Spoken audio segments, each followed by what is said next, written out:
So is there any thought on Lynchburg City Council outside of maybe of yourself of having an elected school board? Well, what I've shared on this point is I think at this time, I think the question should be asked. And the way we do that is like you've mentioned before, is getting that on the ballot and then letting the community decide. Even if you're opposed to having an elected school board, you should put your name down on the petition to say whether or not it should be.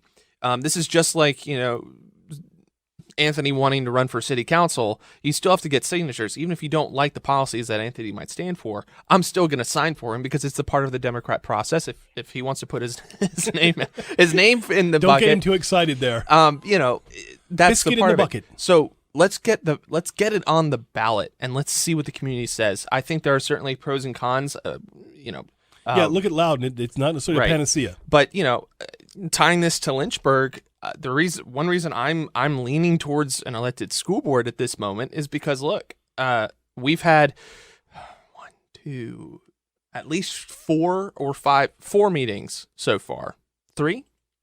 We've had a batch of meetings for council, and every single one of those discussions about who council's going to appoint to these positions at the school board level, which is a $100 million organization, 7,000 plus students, young minds being framed by these educators with all these issues of the day, with all these topics coming into our school system and infiltrating in various ways. All of those meetings thus far, and they will continue to be, have been done behind closed door and out of the public eye.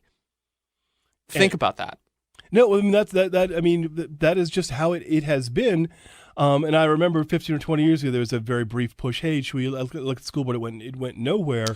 And as much as I don't know that you're going to get a better school board out of it, at least you have that direct accountability. You do, and it's more of an open process because, like I said, this whole conversation has been done closed off to the public, and I'm actually forbidden by law to comment on, what did, Jeff ask, or what did Randy ask, or Chris, what did you ask? I actually can't tell you. What did someone answer?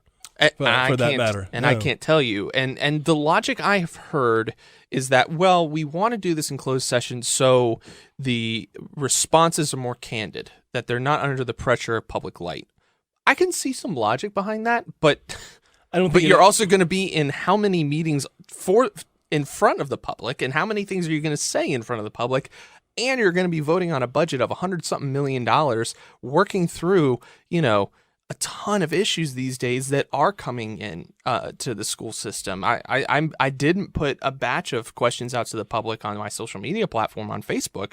These are some of the questions I'll be asking. I ask about critical race theory and 1619 Project, and some of the more hot button issues, just because I wanted to gauge that. But outside of that, I can't tell you what this conversation has been like because it's all been closed. And I'm proud of the fact that I voted against the rest of council to say this should be done in public.